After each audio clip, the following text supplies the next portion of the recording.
Hola, bienvenidos a este nuevo video en el cual hablaremos sobre los circuitos resistivos, inductivos y capacitivos en corriente alterna.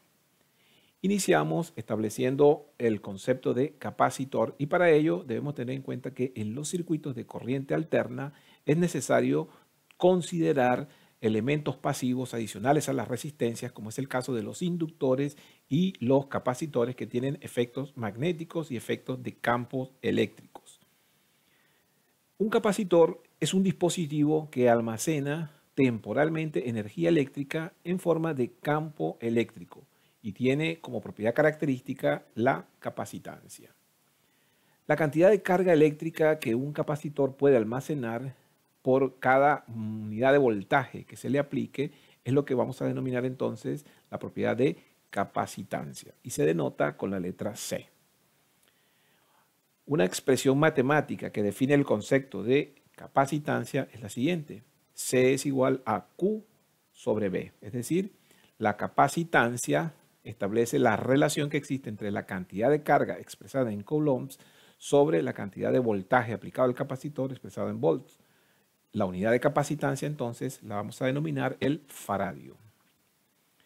En esta figura observamos elementos fundamentales de un capacitor. Nótese que acá tenemos entonces dos placas paralelas separadas por un material dieléctrico, que en este caso puede ser el aire o puede ser cualquier otro material aislante.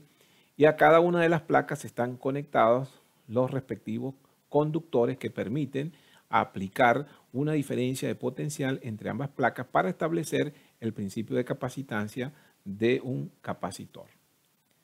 Si observamos ahora esta nueva figura, veremos que al aplicar una tensión o una diferencia de potencial entre una placa y otra placa, entonces en las placas paralelas se van a formar un conjunto de cargas eléctricas positivas y un conjunto de cargas eléctricas negativas que van a establecer en medio de las placas lo que se denomina un campo eléctrico. De tal forma que al aplicar una tensión entre dos placas de un capacitor, en medio de las placas, a través del material dieléctrico, se formará un campo eléctrico. En este caso, al desconectar entonces la fuente de poder o la fuente de voltaje de las placas del capacitor, quedarán las placas cargadas eléctricamente.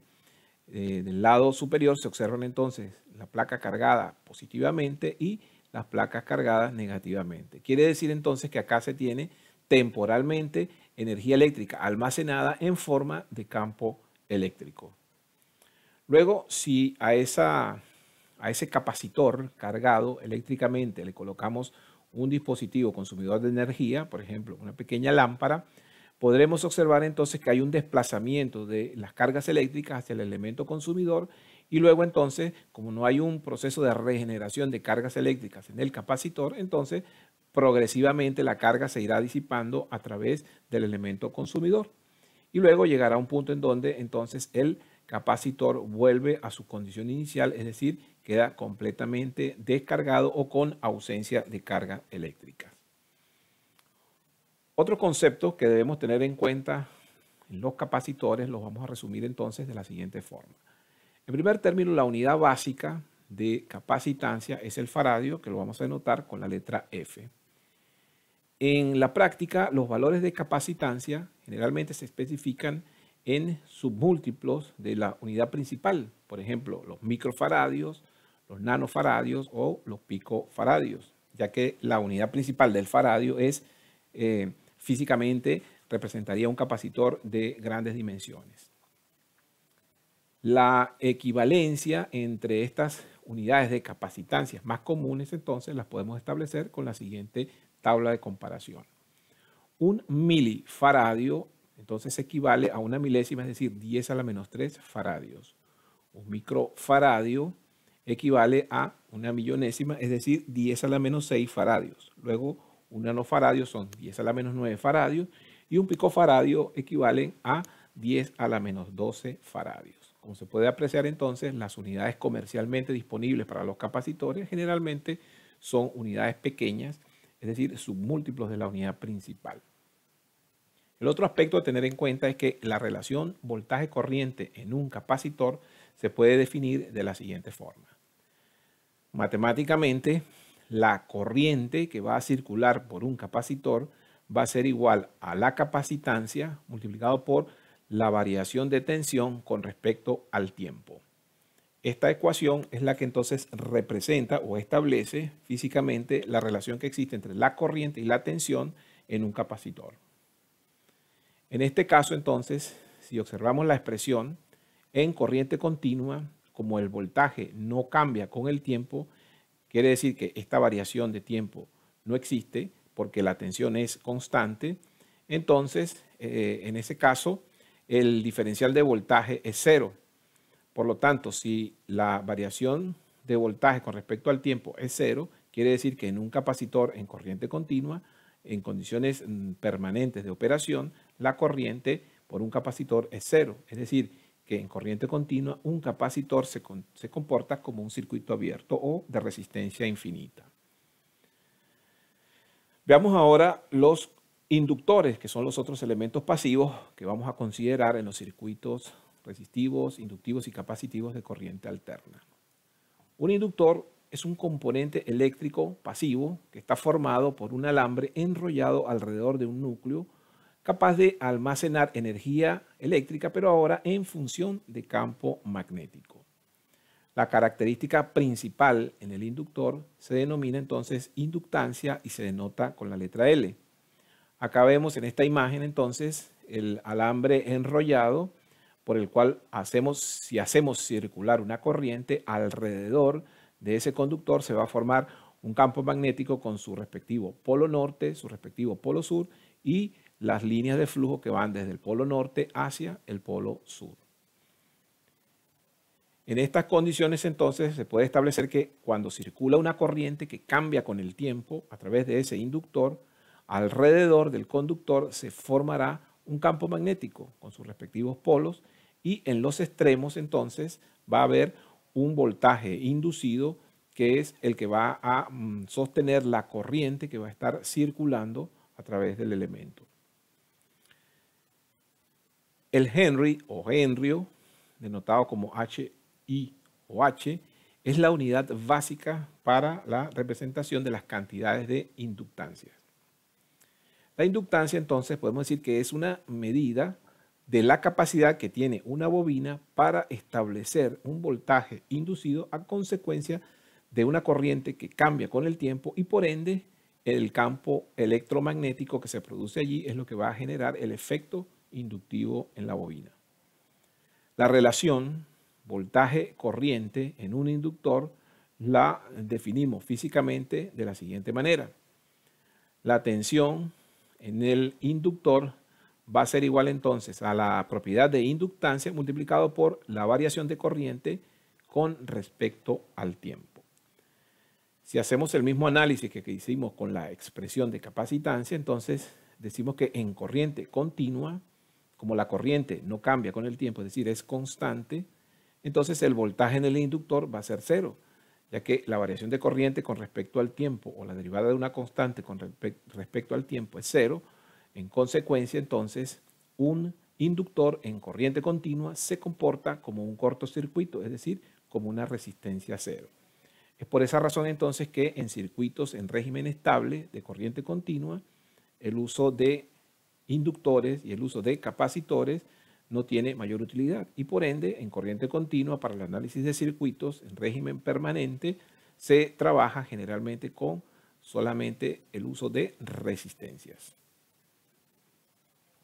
Veamos ahora entonces cuál es el comportamiento de la corriente alterna cuando en un circuito aparecen elementos puramente resistivos. En este caso, los circuitos de esta naturaleza están compuestos por resistencias. La tensión y la corriente se dice que van a estar en fase, o lo que es lo mismo, las ondas de señal sinusoidal de la corriente y la tensión inician en el mismo instante y terminan en el mismo momento. Esto en corriente alterna solo ocurre en circuitos puramente resistivos. Veamos acá entonces el siguiente circuito al cual le aplicamos una tensión alterna y en el circuito representamos entonces el elemento consumidor de energía como un elemento puramente resistivo. En ese caso, gráficamente, entonces, representamos la tensión de corriente alterna como una onda sinusoidal con un determinado periodo y luego la señal de corriente derivada de la aplicación de la tensión a esa resistencia va a iniciar justo en el mismo instante en que comenzó la tensión. Eso quiere decir entonces que al aplicar la tensión de corriente alterna a una resistencia, inmediatamente se aplica la tensión, comienza también a circular la corriente justo en el mismo instante. Esa condición gráfica que observamos acá indica entonces, o se puede decir entonces que en un circuito puramente resistivo, la tensión y la corriente se encuentran en fase, es decir, comienzan y terminan en el mismo instante. La ley de Ohm, en este caso, se cumple de la misma manera que se cumpliría en un circuito de corriente continua. Y aparece entonces acá lo que vamos a llamar un diagrama fasorial.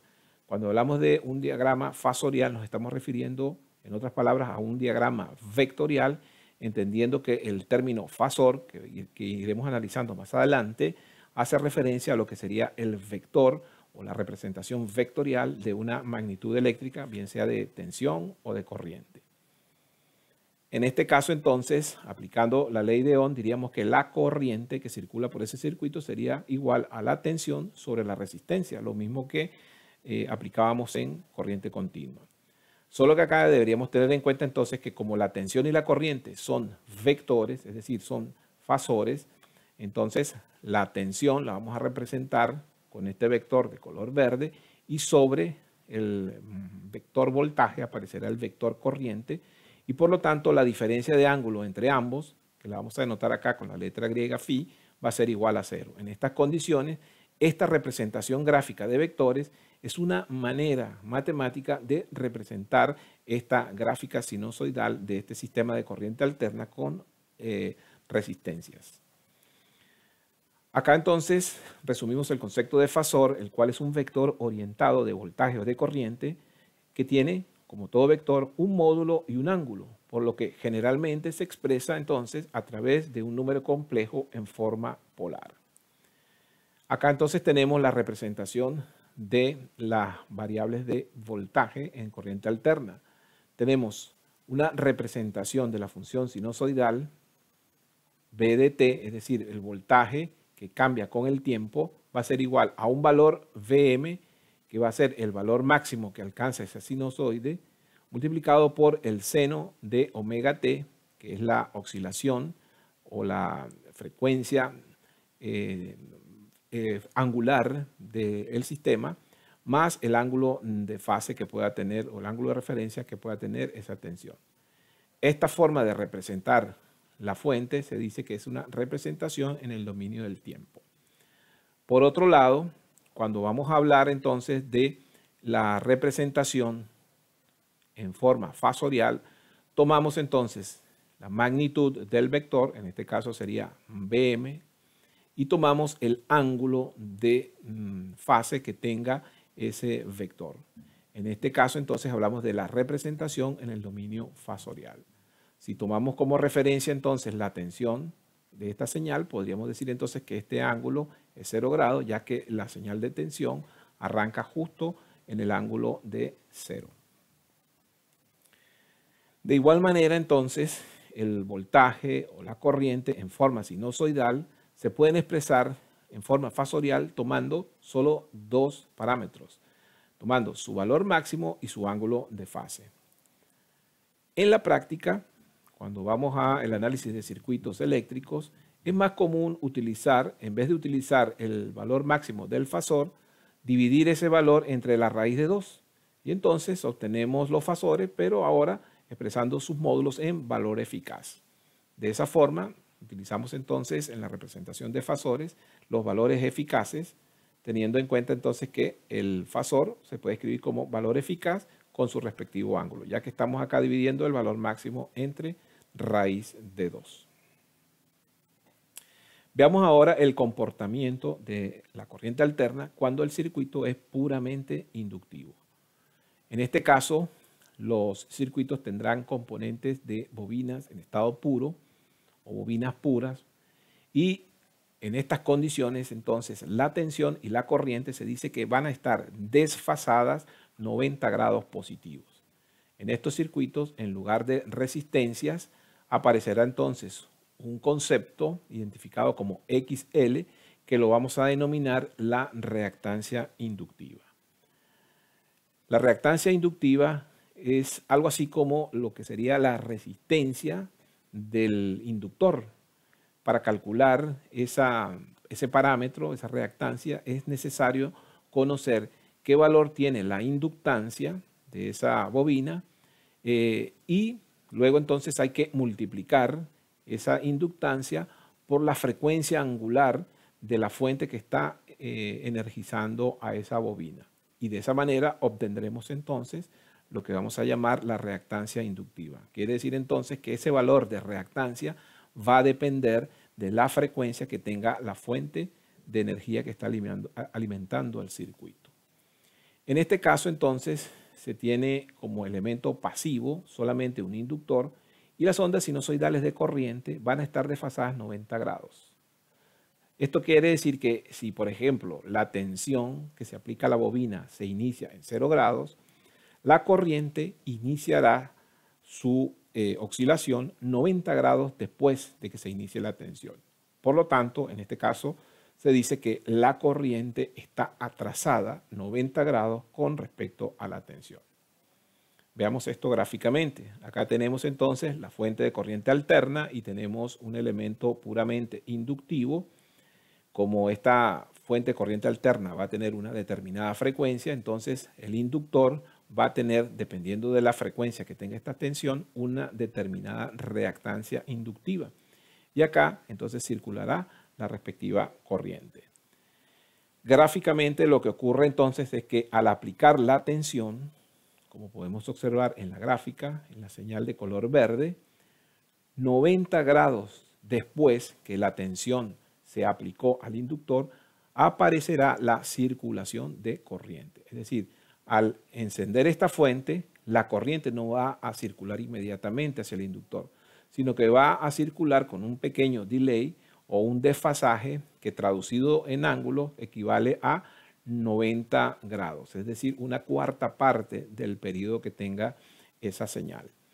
Eso quiere decir entonces que la corriente va a aparecer en el circuito un cierto tiempo después que haya sido aplicada la tensión. Por eso se dice entonces que la corriente está atrasada 90 grados con respecto a la tensión.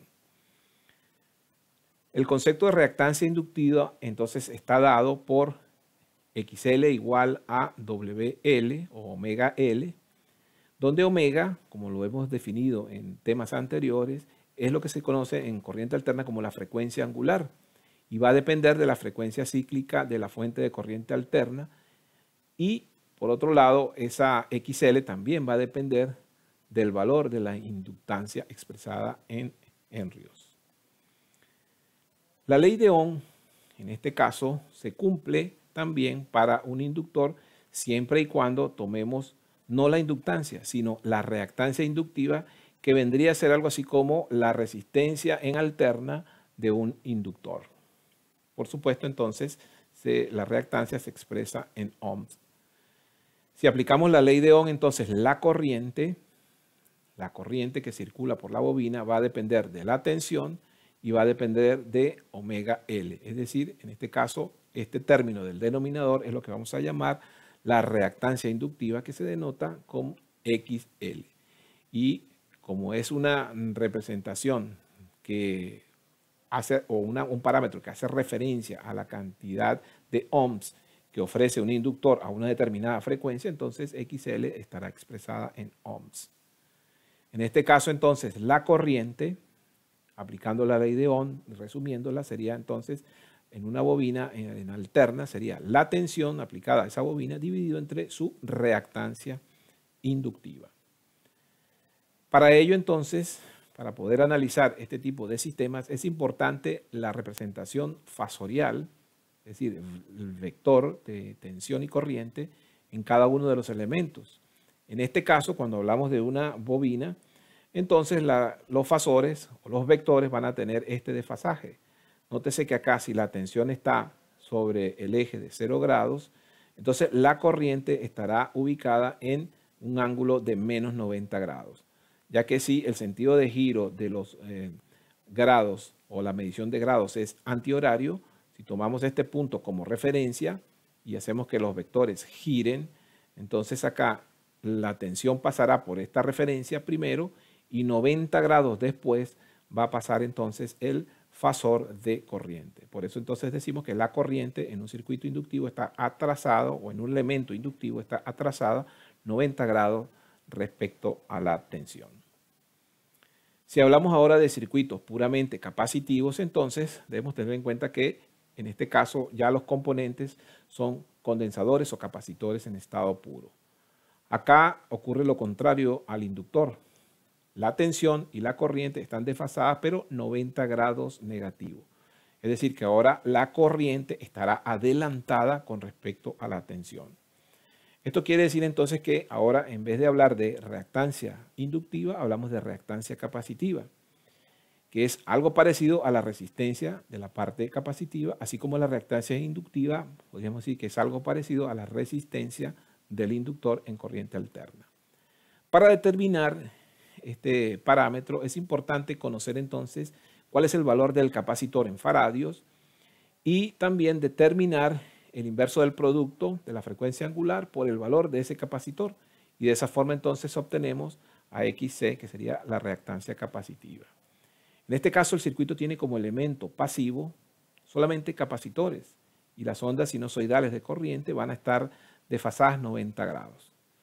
Esto quiere decir que si la tensión inicia en 0 grados, la corriente ya ha iniciado 90 grados antes. Por eso se dice que la corriente está adelantada 90 grados respecto a la tensión. Veámoslo gráficamente. Acá tenemos un circuito donde tenemos la fuente de corriente alterna aplicada a un capacitor en estado puro. Como esta tensión tiene una determinada frecuencia, entonces en ese capacitor se obtendrá entonces una reactancia capacitiva determinada que dependerá del valor de este capacitor y de la frecuencia que apliquemos al capacitor. Acá vemos entonces el comportamiento de la tensión.